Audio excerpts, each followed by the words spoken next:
O homem mais sábio da história, o rei Salomão, terminou seus dias de forma trágica, com o coração longe de Deus. Se o homem mais abençoado do mundo pôde cair, o que nos impede de cometer o mesmo erro? A resposta está em um detalhe crucial, um erro fatal na história dele, que muitos cristãos repetem hoje sem perceber. Neste vídeo, vou te revelar qual é esse erro e como você pode proteger sua fé de um final desastroso. Antes de revelarmos isso, um pedido rápido. Muitos que assistem e são abençoados por nossos vídeos ainda não se inscreveram. Se a sua fé é importante para você, peço que se inscreva agora para não perder conteúdos que podem mudar seu destino. Fique atento até o final, pois o que está em jogo é a sua caminhada espiritual. Vamos mergulhar juntos na fascinante história do rei Salomão, uma jornada que começa num momento de grande incerteza em Jerusalém. Com o falecimento de seu pai, o grande rei Davi, o trono não veio de forma tranquila. Salomão enfrentou disputas e intrigas palacianas, precisando agir com firmeza para consolidar seu reinado, conforme a vontade de Deus. Esse período inicial, narrado em 1 Reis, nos mostra uma verdade fundamental. Antes de se construir algo grandioso para o Senhor, como a sonhada construção do templo, é preciso primeiro estabelecer a paz e a ordem. Cada passo de Salomão para pacificar o reino foi um ato de fé que preparou o terreno para a era de ouro que estava por vir. Após firmar-se no poder, a primeira grande atitude do rei Salomão revela o alicerce de seu caráter. Ele não exibe poder ou busca glória própria. Em vez disso, sobe a Gibeão para adorar a Deus, oferecendo sacrifícios em um gesto de total humildade e dependência. Este ato, registrado em 1 Reis, é uma lição poderosa sobre prioridades. Ele sabia que o trono de Jerusalém e a responsabilidade sobre o povo de Deus eram fardos pesados demais para a sabedoria humana. Ao buscar a face do Senhor antes de qualquer outra coisa, Salomão nos ensina que o verdadeiro poder de um líder não está em sua força, mas em seu reconhecimento de quem está no controle de todas as coisas, preparando seu coração para o que viria a seguir. É nesse ambiente de entrega que Deus aparece a Salomão em sonho e lhe faz a mais extraordinária das ofertas.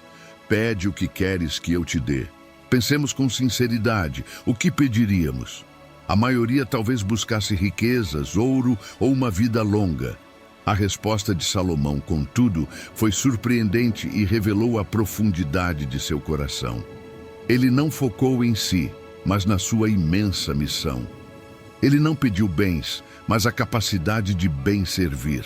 Esse momento crucial nos ensina sobre o que tem valor eterno e demonstra que as maiores bênçãos são reservadas para aqueles que não buscam os próprios interesses, mas anseiam por algo muito mais profundo, um coração sábio. A resposta exata de Salomão ecoa através dos séculos. Dá, pois, ao teu servo um coração sábio. Em hebraico, a expressão lev shomea significa literalmente um coração que ouve. Ele pediu discernimento, a capacidade de ouvir a voz de Deus e o clamor de seu povo para julgar com justiça. É aqui que nasce a lendária sabedoria de Salomão. Não se tratava de mera inteligência, mas de um dom divino para a compaixão e a verdade, um pré-requisito essencial para guiar a nação e futuramente realizar o famoso julgamento das duas mães. Ele entendeu que a sabedoria para servir a Deus era o bem mais precioso que um rei poderia possuir. A reação de Deus foi de imenso agrado.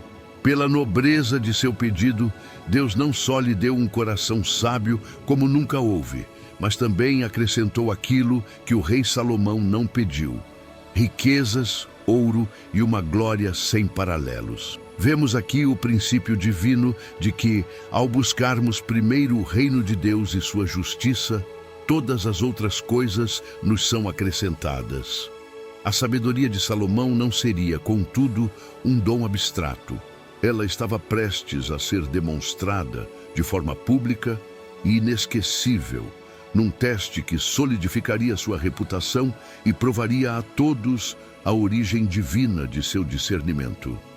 Agora que o rei Salomão havia recebido a promessa de um coração sábio, não demorou para que Deus lhe apresentasse uma oportunidade de ouro para demonstrar esse dom. E que oportunidade!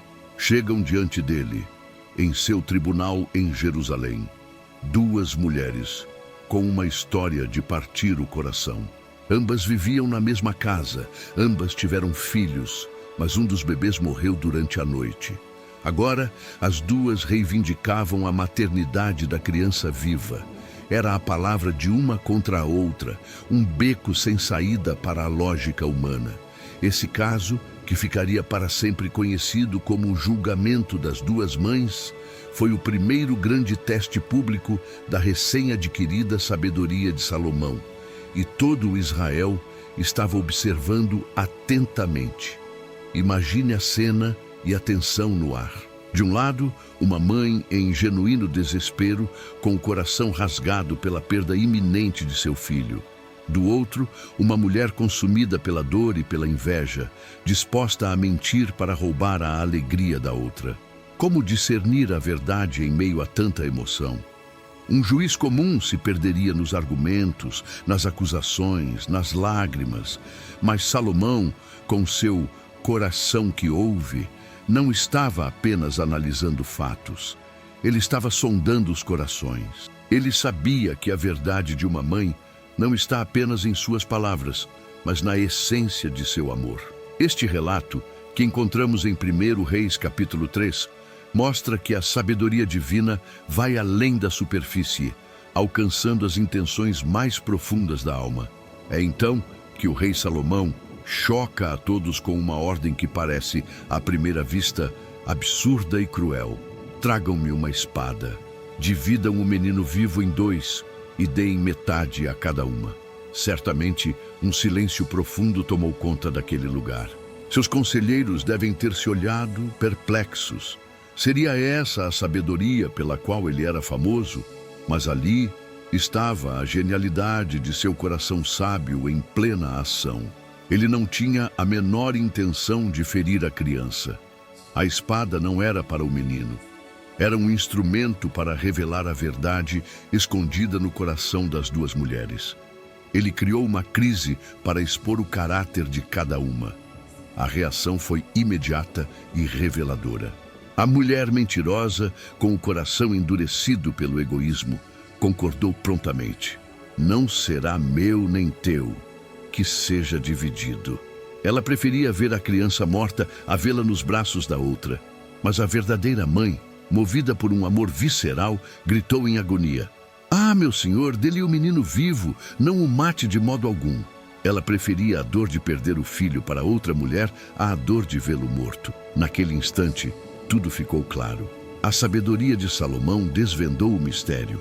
O verdadeiro amor é sacrificial. Ele protege, abre mão, sofre para que o outro viva.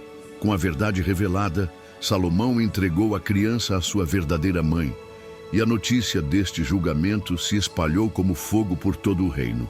O povo, conforme diz 1 Reis, temeu ao rei porque viram que a sabedoria de Deus estava nele para fazer justiça.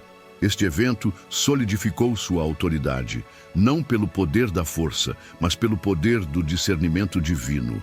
Com o respeito de seu povo e a paz estabelecida, o rei Salomão estava agora pronto para voltar sua atenção para o maior sonho de seu pai, Davi: edificar uma morada permanente para a Arca da Aliança, um projeto que exigiria uma organização sem precedentes e uma aliança estratégica fundamental para a construção do templo.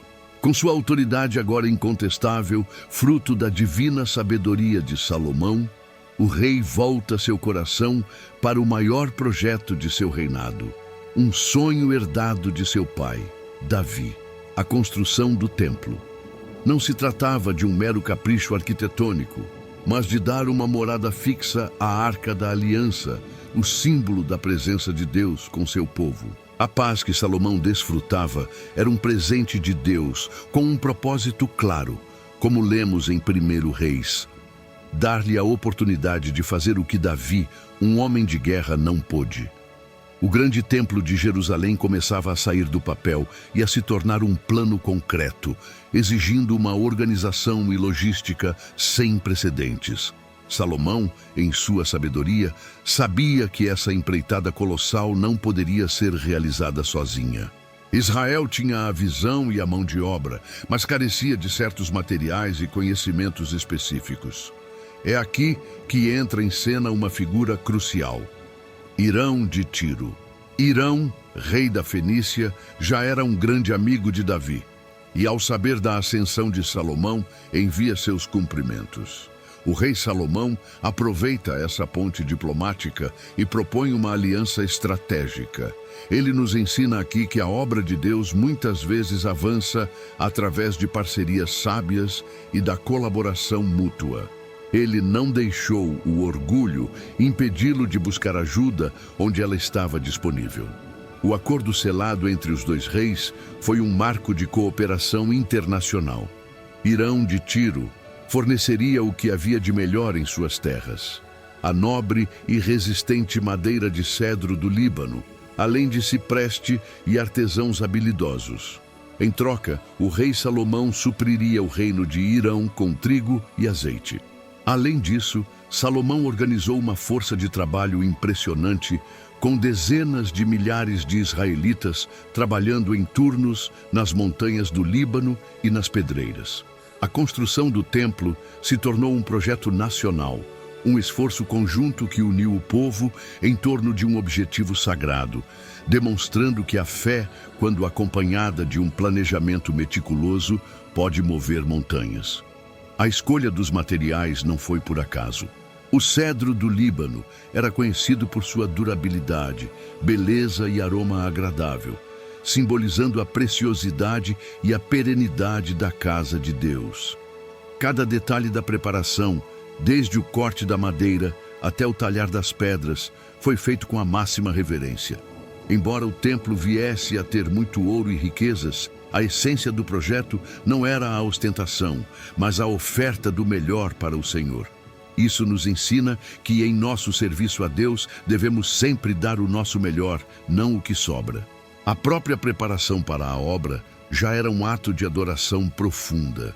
Com a aliança firmada, a logística desenhada e os materiais a caminho, o canteiro de obras em Jerusalém estava prestes a se tornar o centro de uma atividade frenética e, ao mesmo tempo, sagrada. O sonho de Davi e a visão do rei Salomão estavam ganhando forma. A organização primorosa, fruto de um coração sábio, preparou o caminho para a edificação do santuário mais famoso da história, um lugar que seria o coração espiritual de uma nação por gerações. A fundação estava lançada e o próximo passo seria erguer as paredes da casa de Deus. Com toda a logística e os materiais providenciados pela aliança com Hirão de Tiro, a construção do templo finalmente tem início. O livro de 1 Reis nos dá a data precisa. No ano 480, depois da saída de Israel do Egito, as fundações da casa do Senhor começaram a ser lançadas em Jerusalém, no Monte Moriá, o mesmo lugar sagrado da provação de Abraão. O sonho de Davi, agora nas mãos habilidosas e no coração sábio do rei Salomão, começava a tomar forma física. Pedras lavradas e toras de cedro do Líbano começaram a chegar, marcando o início de um projeto que duraria 7 anos e mudaria para sempre o cenário da Cidade Santa. Um detalhe fascinante e profundamente espiritual dessa construção é o silêncio com que ela foi erguida. 1 Reis 6:7 nos conta que as pedras eram preparadas nas pedreiras, de modo que no local da obra não se ouviu o som de martelos, talhadeiras ou qualquer outra ferramenta de ferro. Pense no significado disso. A casa de Deus foi edificada em paz, com uma reverência que evitava o ruído caótico do esforço humano.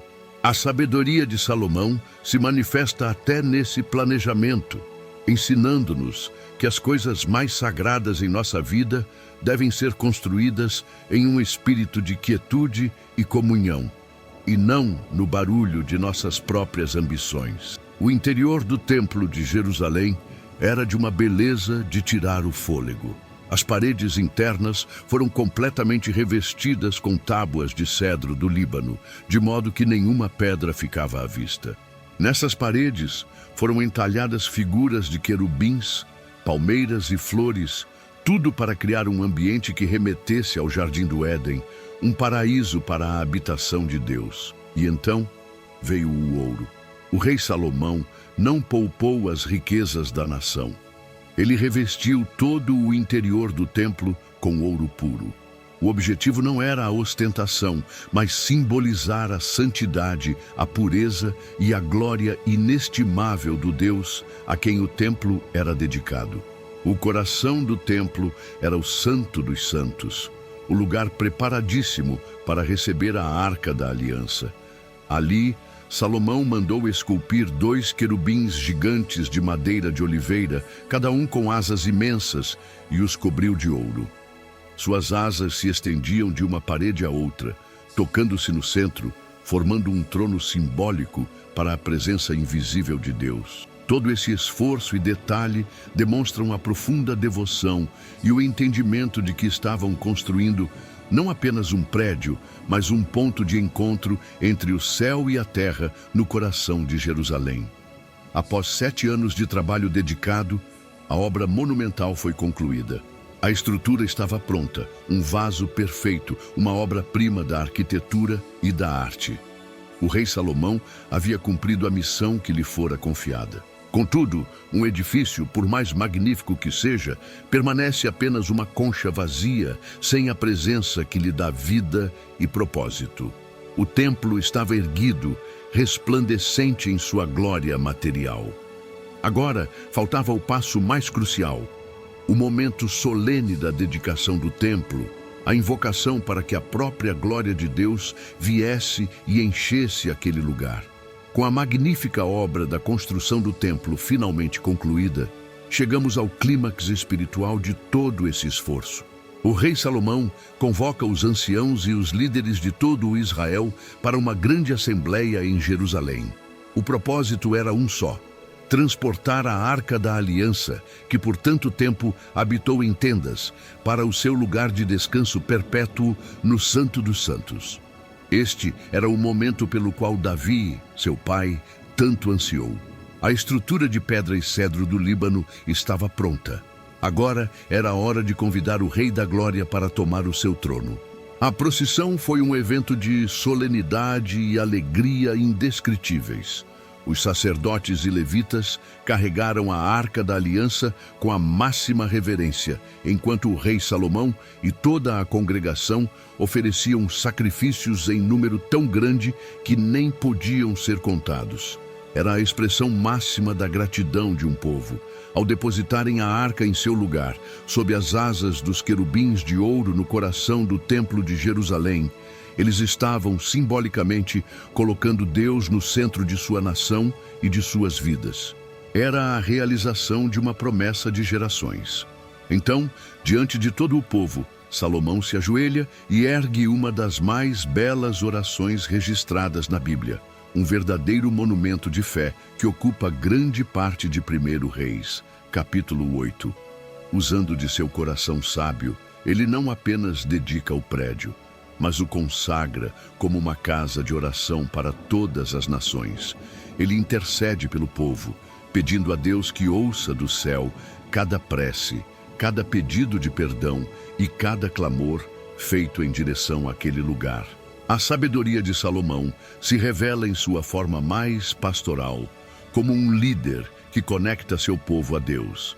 Esta é a verdadeira dedicação do templo. No instante em que Salomão termina sua oração, o milagre acontece. A Bíblia relata que uma nuvem densa, a Shequina, a visível glória de Deus, encheu completamente o templo. A presença de Deus foi tão intensa, tão poderosa e palpável, que os sacerdotes não conseguiam sequer permanecer de pé para realizar seus serviços. Era o selo divino de aprovação. Deus estava aceitando a casa que o rei Salomão construiu.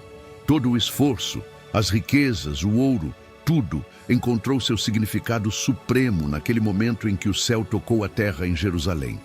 Após essa manifestação divina, o povo celebrou com uma festa que durou 14 dias, cheios de uma alegria contagiante.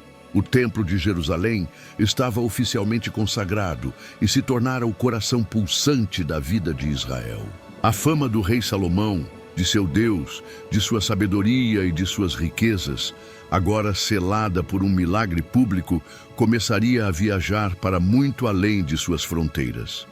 Essa glória toda atrairia a atenção do mundo, preparando o palco para a visita de uma monarca poderosa e curiosa, a enigmática Rainha de Sabá. No auge de sua glória, a fama do rei Salomão se tornou uma lenda que cruzou desertos e mares.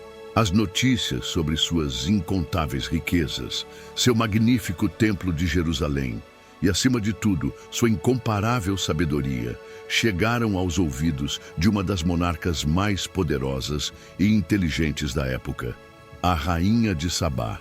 Movida por uma curiosidade intelectual e, talvez, uma pitada de ceticismo, ela não se contentou com os relatos. Ela empreendeu uma longa e árdua jornada até Jerusalém para ver com os próprios olhos e testar pessoalmente a profundidade da famosa sabedoria de Salomão. A chegada da rainha foi um espetáculo por si só. Uma vasta caravana de camelos carregados com especiarias raras, pedras preciosas e uma quantidade imensa de ouro. Mas o maior tesouro que ela trazia eram suas perguntas. Como diz em 1 Reis, capítulo 10, ela veio para o provar com enigmas. Ela não era uma admiradora qualquer, era uma intelectual, uma líder que veio para um duelo de mentes, para ver se o homem por trás da lenda era real. Ela apresentou a Salomão todas as suas questões mais difíceis, os problemas que intrigavam sua própria corte. O resultado foi avassalador. O rei Salomão respondeu a todas as suas perguntas sem hesitar. As escrituras são enfáticas. Não houve segredo algum que o rei não lhe pudesse explicar. A rainha de Sabá ficou atônita. A sabedoria que ela encontrou não era apenas um conhecimento superficial, mas um profundo discernimento que tocava o coração de cada questão. A sabedoria de Salomão, um dom direto de Deus, foi provada e aprovada no mais alto palco internacional. Mas não foram apenas as palavras de Salomão que a deixaram sem fôlego. Ela observou a organização de seu palácio, a comida em sua mesa, os trajes de seus servos e, especialmente, a magnificência da construção do templo e o caminho que ele fazia para adorar a Deus. Ela viu que a sabedoria dele não era abstrata, mas se manifestava em cada detalhe de seu reino, trazendo ordem, beleza e prosperidade. As riquezas e o ouro não eram meros enfeites, mas o resultado de uma nação abençoada e bem administrada por um coração sábio. Ao final de sua visita, a rainha de Sabá deu seu famoso veredito: "Não me contaram nem a metade." Ela reconheceu que a realidade superava em muito a lenda e abençoou o Deus de Israel por ter colocado um rei tão sábio no trono. Este episódio marca o zênite absoluto do reinado de Salomão, o ponto mais alto de sua glória e influência mundial. Contudo, é muitas vezes no pico da montanha, em meio à admiração do mundo e à abundância de bens, que o coração humano corre o maior perigo de se esquecer da fonte de todas as bênçãos, um prenúncio sutil do trágico capítulo que viria a seguir. Chegamos agora, com o coração pesado, à parte mais trágica e talvez mais instrutiva da jornada do rei Salomão. Depois de alcançar um patamar de glória, riquezas e sabedoria que o mundo jamais viu, a história toma um rumo sombrio. Este capítulo final de seu reinado, narrado em 1 Reis, capítulo 11, serve como um aviso solene para todos nós. O homem que começou sua jornada pedindo um coração sábio para servir a Deus, termina seus dias com o coração dividido. o que inevitavelmente o levou ao declínio de Salomão.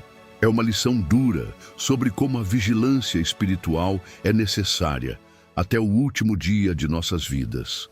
A raiz de sua queda foi a desobediência a um mandamento claro de Deus. O Senhor havia ordenado que os israelitas não tomassem para si esposas estrangeiras de nações pagãs. Isso não era uma questão de preconceito, mas de proteção espiritual, pois Deus sabia que elas levariam seus corações à idolatria. Contudo, Salomão, talvez em sua autoconfiança ou por razões de alianças políticas, amou muitas dessas mulheres e formou um harém com centenas delas.